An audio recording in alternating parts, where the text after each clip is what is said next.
মনু ছিল একেবারে গ্রামের ছেলে, সাদাসিধে জীবন কাটাতো। তার কথা শুনে গ্রামের লোকজন বলতো, এই ছেলে শহরে গেলে কতটুকুই বা পারবে। আমি শহরে যাব, বড় একজন মানুষ হব। লোকজন তখন হাসতে হাসতে বলতো, তুই গিয়ে দেখবি, শহরের ভাষা না জানলে কেউ মনেই নেয় না।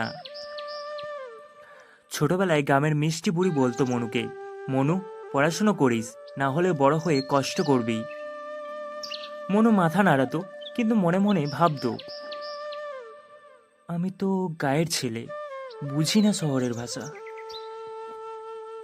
অনেকক্ষণ ধরে তো হাঁটছি, কিন্তু কোথাও কিছু নেই।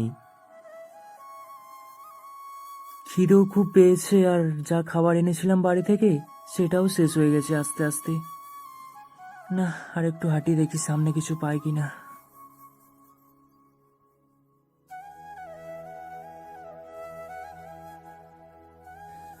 ওই তো সামনে একটা লোক, যাই দেখি কোনো কাজ পাই কিনা।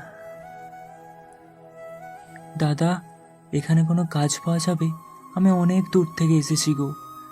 এখানে কাজ করতে হলে ইংরেজি জানতে হয়। ঠিক আছে দাদা। এখানে টিকতে গেলে ভাষা জানতে হবে, না হলে টেকা সম্ভব না।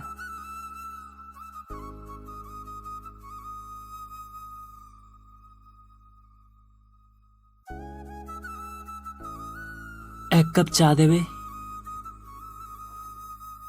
হে, কেমন আছো? তুমি কি আমাকে বলছো?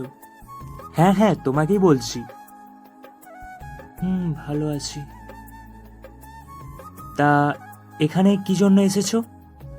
আসলে আমি একটা কাজ করতে চাই, তো আসার সময় একজনকে দেখলাম, ও বলল যে কাজ করতে নাকি ইংরেজি জানতে হয়। হ্যাঁ, ইংরেজি তো জানতেই হবে, না হলে তো কাজ করা অসম্ভব এখানে। আমি তো ইংরেজি জানি না। তুমি আজ থেকে আমার বাড়িতে থাকবে। এমনি তো আমি একা থাকি, নতুন এসেছি। কিন্তু কোনো কিন্তু না। আর তোমার ইংরেজি শেখার কথা বলছো না, চলো আমি তোমায় শিখিয়ে দেব। তুমি আজ থেকে আমাদের অফিসে কাজ করবে, কিন্তু তার আগে তোমাকে ইংরেজি শিখতে হবে। ঠিক আছে।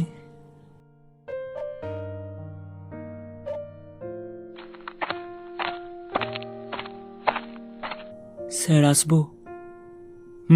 বসো। তোমার সম্পর্কে রফি সব বলেছে। মনু, ছোট একটা কাজ আছে, তোমাকে মিটিংয়ে যেতে হবে।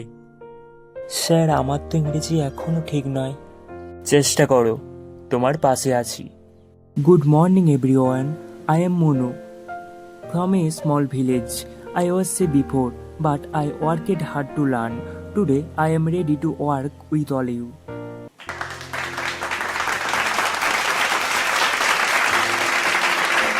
সবাই হাততালি দিল।